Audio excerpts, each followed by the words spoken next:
जय हिंद एवरीवन, स्वागत है आपका वीनेशन 111 के एक नए एपिसोड में, जहां आपके लिए लेकर आते हैं इंडियन डिफेंस की प्रमुख अपडेट्स को। सबसे पहले तो चैनल को सब्सक्राइब करना मत भूलिएगा। आज के अपने अपडेट की शुरुआत करने वाले हैं भारतीय थल सेना से आई एक बड़ी खबर से।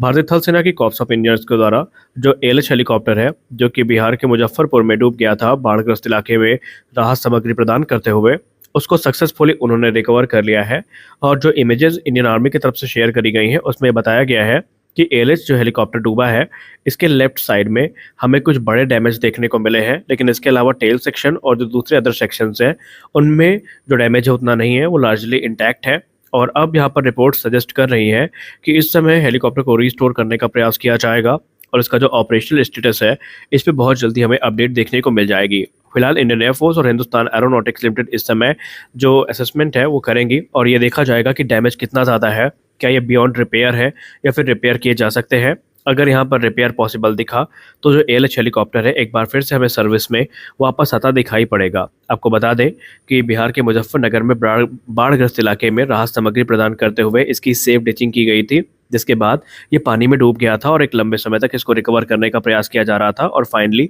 इसे सक्सेसफुली रिकवर कर लिया गया है। कुछ रिपोर्ट ये भी कहती है कि कुछ चुनिंदा जो एएलएच हेलीकॉप्टर्स हैं, इनको ग्राउंडेड भी किया गया था और उसमें ये कोशिश थी कि अगर कोई कमी है तो उसका पता लगाया जा सके, ताकि इस प्रकार के जो हादसे हैं वो दोबारा हमें देखने को ना मिले। आपको याद होगा, हाल ही में एक रिपोर्ट सामने निकल के आई थी जहां पर खालिस्तानी आतंकवादियों के द्वारा एयर इंडिया की फ्लाइट को बॉम्ब से उड़ाने की धमकी दी गई थी, जिसके बाद साउथ कोरिया ने अपने जो F-15 एयरक्राफ्ट है इसको स्क्रैम्बल किया था और उन्होंने जो एयर इंडिया एक्सप्रेस की फ़्लाइट है उसको इंटरसेप्ट किया था और साउथ कोरिया के एयरबेस पे लैंड करवाया था। और उसी प्रकार की सेम घटना अब हमें रॉयल एयरफोर्स के साथ देखने को मिली है, जहां पर रिपोर्ट्स में कहा जा रहा है कि थर्सडे को रॉयल एयरफोर्स के द्वारा उनके जो टाइफून फाइटर एयरक्राफ्ट है उनको स्क्रैम्बल किया जाता है, जो कि एयर इंडिया के एयरक्राफ्ट को इंटरसेप्ट करते हैं, क्योंकि उनको खबर मिली थी कि एयर इंडिया की फ़्लाइट में बॉम्ब्स हो सकते हैं। और उसके बाद जो सेफ्टी है उसको इंश्योर करने के लिए जो यूरोफाइटर टाइफून्स है, इनको तुरंत स्क्रैम्बल किया गया था। हालांकि जो जांच पड़ताल थी वो पूरा करने के बाद जो एयरक्राफ्ट है वो सेफली लंदन में लैंड कर चुका था। हालांकि अगर पूरी रिपोर्ट की बात माने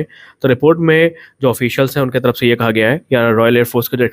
स्पोक्स पर्सन है उनके तरफ से कहा गया है कि हमें एक अर्जेंट जो इन्फॉर्मेशन है वो मिली थी बॉम्ब होने की, और उसके बाद हमने तुरंत जो यूरोफाइटर टाइफून, जो कि quick reaction alert typhoon fighters थे, उनको हमने स्क्रैम्बल किया और वो सुपरसोनिक स्पीड पे जाकर के जल्दी से जल्दी एयरक्राफ्ट को इंटरसेप्ट करना चाहते थे और ऐसा ही हुआ। एयरक्राफ्ट को इंटरसेप्ट किया गया और पायलट्स के द्वारा जो बातचीत है वो हुई, और उसके बाद जब सब चीज़ें सामान्य लगी तो एयरक्राफ्ट को उसके तय किए गए रूट पर आगे बढ़ने की जो परमिशन है वो दे दी गई। हालांकि इस मामले ने तूल तब पकड़ा जब वहाँ के जो लोकल लोग हैं उन्होंने एक लाउड नॉइज़ की कंप्लेन करी, और पहले ये लगा कि बॉम्ब विस्फोट है वो हो सकता है, लेकिन बाद में जांच पड़ताल में पता चला कि ये बॉम्ब विस्फोट नहीं था, बल्कि जो यूरोफाइटर टाइफून है उन्होंने जो साउंड बैरियर है उसको ब्रेक किया था और ये उन्हीं की वजह से था, जिसकी वजह से एक सोनिक बूम क्रिएट हुआ और ये एक भीषण आवाज़ हुई, क्योंकि उनको तत्काल वहाँ पर जाने का और एयरक्राफ्ट को इंटरसेप्ट करने का निर्देश मिला था, जिसके चलते उन्होंने सुपरसोनिक फ्लाइट पूरी की थी। आपको बता दें कि इस समय जो खालिस्तानी आतंकवादी हैं उनके द्वारा एक के बाद एक जो धमकियां हैं वो भारत को मिल रही हैं, और एक के बाद एक अलग अलग फ्लाइट्स में बॉम्ब रखने की जो इन्फॉर्मेशन है वो भी सामने आती रहती है। अब ये ऐसी खबर है जिसको आप हल्के में नहीं ले सकते, जिसकी वजह से जो देश है वो सुरक्षा को सुनिश्चित करने के लिए इस प्रकार के कदम उठाते हैं। हमारी अगली बड़ी अपडेट स्वदेशी होवरक्राफ्ट को लेकर आ रही है। दोस्तों, हमारी अगली बड़ी अपडेट आ रही है garden reach shipbuilders and engineers limited को लेकर के, जहां पर GRST के द्वारा एक नए एम्बिशियस प्रोग्राम को इनिशिएट किया गया है, जहां पर वो स्वदेशी तौर पर एक होवरक्राफ्ट को डिज़ाइन और डेवलप करेंगे, जो कि मिलिट्री ऑपरेशन के लिए होने वाला है। और ये जो एफर्ट है इसमें GRSE इस प्राइवेट सेक्टर के साथ कोलैबोरेशन को सीख कर रही है, ताकि इस प्रकार के जो प्रोटोटाइप हैं होवरक्राफ्ट के बनाए जा सके और उनकी टेस्टिंग की जा सके। और सबसे खास बात यह रहेगी कि जो होवरक्राफ्ट के प्रोटोटाइप बनाए जाएंगे इसमें इंडिजिनस कंटेंट हमें देखने को मिलेगा, जो कि आत्मनिर्भर भारत इनिशिएटिव को पूर्ण करता दिखाई पड़ेगा, और इससे भारत की जो डिफेंस कैपेबिलिटीज़ हैं ये काफ़ी ज़्यादा बढ़ेंगी। होवरक्राफ्ट की बात करें तो इन्हें एयर कुशन व्हीकल्स के तौर पे भी जाना जाता है, जो कि काफ़ी वर्सेटाइल प्लेटफॉर्म होते हैं और ये अलग अलग प्रकार की जो टेरेन्स हैं उसमें चल सकते हैं, फिर चाहे वो सैंड हो, मार्शेस हो, मड हो, आइस हो या वाटर हो,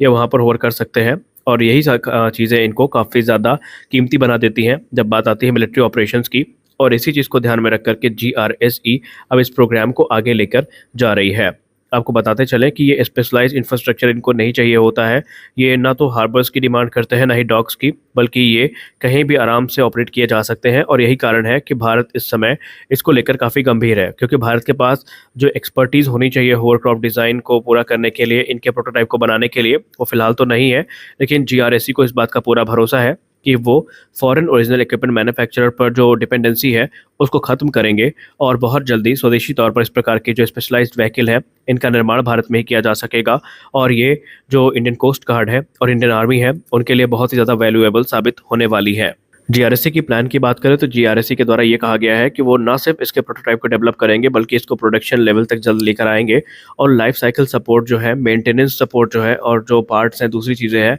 उनका सपोर्ट भी स्वदेशी तौर पर मिल सके इनको, इसका पूरा प्रयास जीआरएससी के द्वारा किया जाएगा और इसमें पब्लिक सेक्टर की भूमिका काफ़ी महत्वपूर्ण होने वाली है। हमारी अगली बड़ी अपडेट भारतीय वायुसेना के farmer vice chief of air staff air marshal Anil Khosla sir के एक बयान को लेकर आ रही है जो कि उन्होंने राफेल प्रोक्योरमेंट को लेकर दिया है। मेजर गौरव आर्या सर के साथ पॉडकास्ट पे बात करते हुए उन्होंने ये बताया कि भारतीय वायुसेना को इकट्ठा 114 राफेल फाइटर्स खरीदने से अच्छा है कि फेस्ड अप्रोच को अपनाना चाहिए। इसके बहुत सारे बेनिफिट हैं जो भारतीय वायुसेना को लॉन्ग टर्म में देखने को मिलेंगे। उन्होंने कहा जिस समय इस एयरक्राफ्ट के बड़े नंबर्स को खरीदने की बात की गई थी वो समय अलग था, लेकिन आज समय अलग है। और उन्होंने ये चीज़ कही कि अगर आप अलग अलग बैचेस में खरीदते हैं तो इसके बहुत सारे बेनिफिट आपको देखने को मिलेंगे। दरअसल उन्होंने फॉर्मर हमारे जो chief of defence staff late general Vipin Rawat sir हैं उनके बयान का यहाँ पर समर्थन किया। दरअसल अनिल खोसला सर का ये मानना है कि अगर हम फेस्ड अप्रोच करते हैं तो फाइटर जेट टेक्नोलॉजी में आप सबको पता है कि रैपिड इवोल्यूशन देखने को मिल रहे हैं और राफेल के ही अलग अलग जो स्टैंडर्ड है वो अब हमें देखने को मिल रहा है।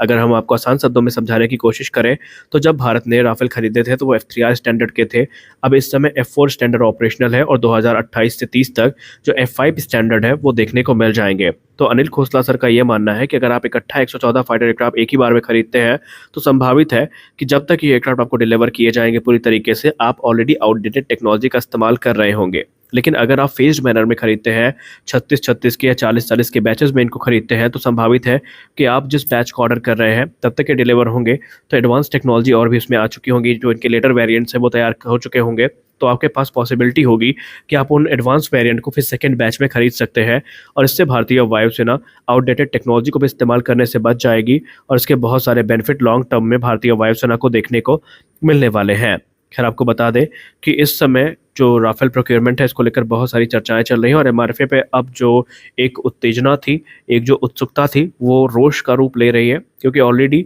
2001 में ये प्रोग्राम शुरू हुआ था और आज 2024 है तब भी हम इकट्ठा इतने बड़े प्रोग्राम को फाइनल नहीं कर पाए। तो ये चीज़ हमें समझ लेनी चाहिए कि इकट्ठा इतनी बड़ी संख्या में राफेल को खरीदना आसान काम नहीं है, क्योंकि अगर हम एमआरएफए के करंट स्टेटस की बात करें तो अभी इसे एक्सेप्टेंस ऑफ नेसेसिटी ही नहीं मिली है और जब तक एक्सेप्टेंस ऑफ नेसेसिटी नहीं मिलेगी तब तक रिक्वेस्ट फॉर प्रपोजल भी इशू नहीं किया जाएगा। और आपको अच्छे से पता है डिफेंस प्रोक्योरमेंट में कि रिक्वेस्ट फॉर प्रपोजल तो सिर्फ शुरुआती सीढ़ी है, इसके बाद कॉस्ट निगोशिएशन और दूसरी चीज़ें हैं वो डिस्कस की जाएंगी, तब जाकर के जो एयरक्राफ्ट की डील है वो फाइनलाइज होगी। तो आज के इस वीडियो में बस इतना ही, मिलते हैं अगले वीडियो में कुछ और अपडेट्स के साथ। आशा करते हैं ये वीडियो आपको अच्छी लगी होगी। वीडियो अच्छी लगी वीडियो को लाइक करिए, नए चैनल को सब्सक्राइब करिए। मिलते हैं अगले वीडियो में, तब तक के लिए जय हिंद।